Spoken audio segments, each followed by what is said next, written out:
बिस्मिल्लाहिर्रहमानिर्रहीम। मेरे दोस्तों, अस्सलाम वालेकुम वरहमतुल्लाह। उम्मीद है कि आप सब ठीक ठाक होंगे, खैर आफियत से होंगे। दुआ है कि अल्लाह पाक हम सबको अपने हिफ्ज़ व अमान में रखे।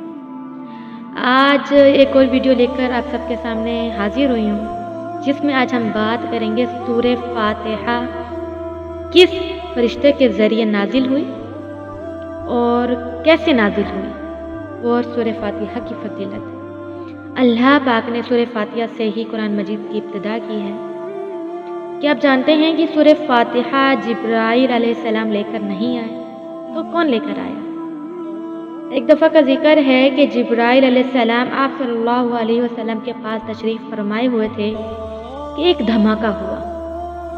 तो आप सल्लल्लाहु अलैहि वसल्लम ने फरमाया कि ए जिब्राईल, ये कैसा धमाका था?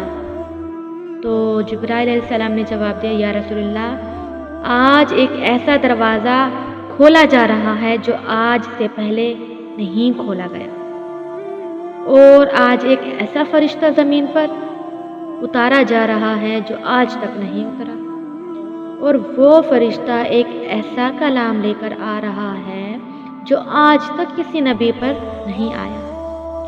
तो वो फरिश्ता हाजिर हुआ और आप सल्लल्लाहु अलैहि वसल्लम को 2 कलाम पेश किए। आप जानते हैं वो कलाम क्या था? वो था सूरह फातिहा और एक और सूरह बकरा का आखिरी रुकू।